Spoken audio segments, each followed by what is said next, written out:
앞서 YTN은 학교폭력 피해자와 그 가족들을 만나 오히려 피해자가 학교를 떠날 수밖에 없는 현실 전해드렸는데요. 학폭위의 처분 기준이 모호하고 결과가 나오더라도 가해자 쪽이 끝장 소송으로 간다면 속수무책이라는 지적이 나옵니다. 김다현 기자입니다. 교내에서 학교폭력 문제를 해결하기 어렵다고 판단되면 지역교육지원청에 설치된 학교폭력 대책심의위원회 개최를 요청할 수 있습니다. 요청은 피해자만 할 수 있습니다. 위원회가 열리면 변호사와 경찰, 학부모 등으로 구성된 심의위원들이 가해자 징계 여부와 수위, 그리고 피해자 보호 방안을 결정합니다.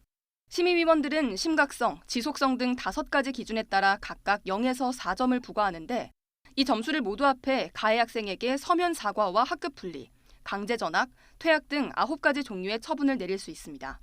그런데 평가 항목이 다소 추상적이다 보니 심의위원들의 성향에 따라 점수가 주관적으로 매겨질 수 있다는 지적이 있습니다. 비슷한 사안이라도 심의위원에 따라 전혀 다른 결과가 나온다는 겁니다. 이처럼 모호한 기준은 가해자가 처분에 불복해 이의 신청을 할 수 있는 명분을 제공합니다. 가해자가 학폭위 처분에 불복하는 경우 행정심판위원회에 행정심판을 청구하거나 법원에 행정소송을 제기할 수 있습니다. 여기서부터 가해자 측은 시간 끌기에 들어갈 수 있습니다.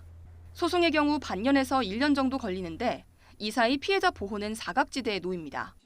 국가수사본부장 임명 하루 만에 낙마한 정순신 변호사가 아들의 강제 전학을 막기 위해 소송을 벌이는 사이 피해자가 정신적 고통을 받았던 것도 한 예입니다. 그래서 지난 2021년부터 학교장 재량으로 가해자를 즉시 분리하는 조치도 도입됐지만 기간이 최대 3일일 뿐입니다. 사건마다 다르긴 하겠지만 보통 6개월에서 1년 정도 걸린다고 생각하시면 됩니다. 전학, 퇴학 처분의 경우 그런 처분이 집행이 되지 않기 때문에 피해 학생 입장에서는 여전히 2차 피해를 받을 수밖에 없는 상황에 놓이게 됩니다. 이 때문에 공직선거법처럼 학교폭력 예방법 사건도 재판 기간을 정해두는 조항을 만들어 피해 학생의 고통을 줄여야 한다는 목소리도 나옵니다. 또 법원 판례가 누적돼 양형에 일정한 기준이 생기듯 학폭위도 정확한 양형 기준을 마련해야 한다는 지적이 나옵니다. YTN 김다현입니다.